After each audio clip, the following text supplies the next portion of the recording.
Welcome back to another episode of Shahrazad Secrets. Today we are diving into the tales of Sinbad. I'm your host Dev, and today with me is our guest Soumen. Thank you for having me today, Dev. Let's jump right into it. I've always believed Sinbad's tales were purely fictional. Galland's storytelling is meticulous, and I feel he doesn't get enough credit for it. Many attribute the tales to Hanna Diyāb, but I think Galland's the genius, no? Okay, I have to stop you there. Respectfully, I disagree.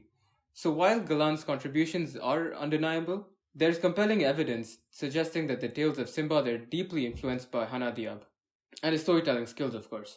And now all of this can be found in the convergence of Sinbad and the Book of Travels written by Diyāb himself.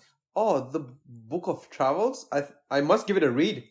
Yes, I would highly recommend it, but let me explore some parallels from the book. Now, the first one being the literary richness. So Diyāb had a keen interest in literature. The intricate narratives in Sinbad tales, the depth of characters, the richness of plot, now all of these could be very well influenced by Diyāb's literary prowess. I think it's a stretch, but continue. I'd like to hear you. Okay, if I keep going, I could point at the diverse encounters. Sinbad's tales are filled with encounters from various backgrounds.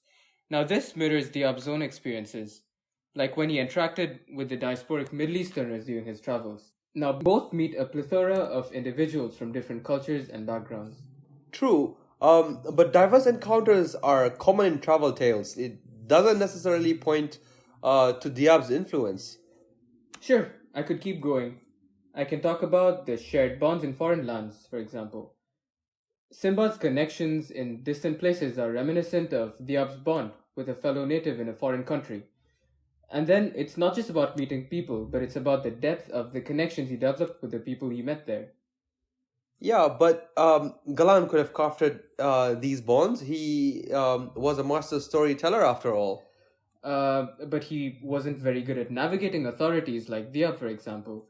Now, Sinbad's interactions with kings and rulers weren't just fictional constructs, but they surely parallel his real-life dealings with figures like Lucas and Genoan authorities. Paul Lucas, you mean? Yes, Paul Lucas in his Book of Travels. The nuances in these interactions hint at a personal touch, possibly Diyāb's.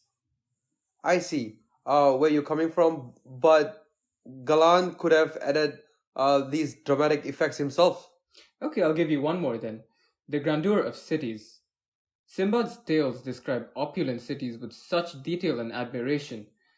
Now, this could be inspired by Diyāb's accounts of places like Lyon and even other cities during his travels.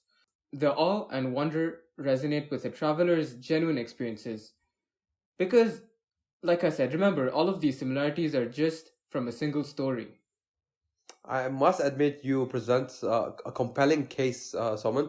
While I have always leaned towards Galland's storytelling genius, I can't ignore the parallels that you have just drawn between Sinbad and Diyāb's real-life experiences. I'm glad I could convince you, but I would also add another point.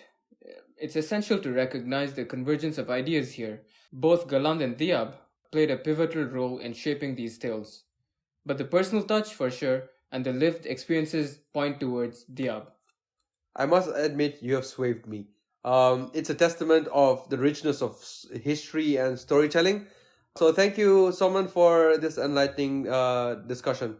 Always a pleasure, Dev. Stories evolve, but their roots remain significant. Thank you. And on that note, we conclude today's episode. Join us next time for another deep dive into historical narratives. Goodbye.